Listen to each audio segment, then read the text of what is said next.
ज्या सरकारी वकील आणि तिथल्या जे आयो आहेत त्यांनी सांगितलं की त्यांना 14 दिवसाची पोलीस कस्टडीची गरज आहे, कारण की त्यांना वसई येथे जाऊन इथल्या लॉजवर जाऊन त्यांचे काही मोबाईल्स जप्त करायचे, त्यावर त्यांना त्या सगळ्या गोष्टी जप्त करायच्या आहेत. त्याच्यासाठी त्यांनी 14 दिवसाची PCR मागितली होती, परंतु आम्ही त्यांच्या प्रत्येक मुद्द्याचं खंडन करून आज मेहरबान न्यायालयाने त्यांना 6 तारखेपर्यंत PCR दिलेला आहे. की आमच्याकडे काही पुरावे आलेले आहेत, ज्याच्यामध्ये जे आरोपी आहेत ते त्यांनी काही गुन्हा केलेला नाही आहे, त्यांना खोट्या गुन्ह्यात फसवण्यात आलेले आहे. ते पुरावे आम्ही योग्य वेळी मेहरबान कोर्टात आम्ही दाखल करणार आहे. मी ॲडव्होकेट पवन कुलकर्णी आज ऋषिकेश वैद्य यांची बाजू मांडण्यासाठी मेहरबान न्यायालयात उपस्थित होतो. जसा भारतीय कायद्याने प्रत्येकाला आपली न्याय बाजू मांडण्याचा अधिकार दिलेला आहे, तसा आज ऋषिकेश वैद्य यांच्याकडून आम्ही दोघांनी त्यांची आज न्याय बाजू मांडलेली आहे.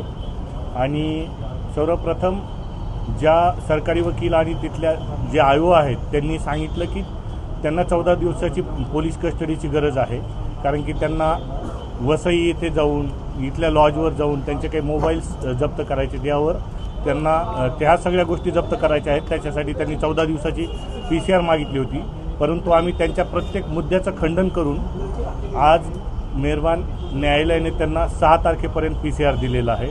आणि आमचं असं म्हणणं आहे की त्यांनी असले कुठलेही कृत्य केलेलं नाही आणि ते निरपराध आहे, असं आमचं म्हणणं आहे. जे आरोप ठेवण्यात आलेले आहेत, ज्या तारखा सांगण्यात आलेल्या आहेत, त्या सगळ्या संदर्भानं काही जे सांगितलं जातं त्यात किती तथ्य नसेल तर त्याला तुमचा काय प्रतिवाद होता? प्रतिवाद असा आहे की ज्या घटना त्यांनी सांगितलेल्या आहेत त्या घटना 2023 ते 2025 पर्यंतच्या सांगितलेल्या आहेत.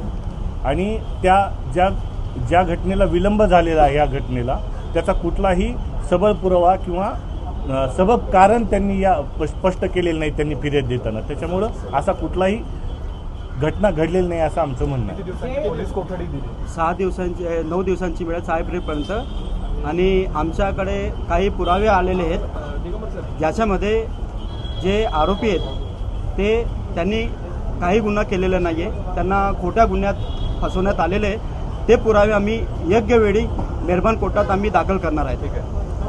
महादेवाचा अवतार आहे असं जे म्हटलं गेलं त्यावर काय? असं काही झालं काही नाही. असं मीडियाच्या माध्यमातून ही बातमी प्रसारित असल्यामुळे आपली कार्यालयीन भाषा हिंदी यामध्येच मी बोलणं योग्य समजतो, त्याचा अनुवाद पत्रकार बंधूंनी मराठीत करावा. मेरा नाम धनंजय शास्त्री वैद्य है और ऋषिकेश वैद्य गुरुजी का मैं ज्येष्ठ भ्राता हूँ. उन पर लगाए हुए जो भी आरोप है वह पूर्णतः बने बनाए और झूठे हैं.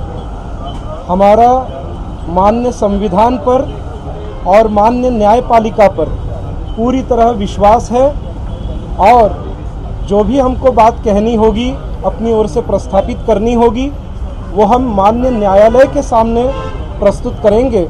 और इस कार्य में हमको ज्येष्ठ विधिज्ञ श्री एडवोकेट पवन कुलकर्णी जी और जाने माने विधिज्ञ श्री एडवोकेट शाह जी और उनकी पूरी टीम सहकार्य कर रही है.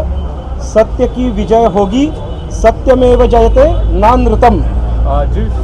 जिची आणि तुमच्या भावाची काही ओळख होती का? किती जुनी ओळख? आमचे वकील महोदय बाकीच्या सगळ्या गोष्टी सांगतील.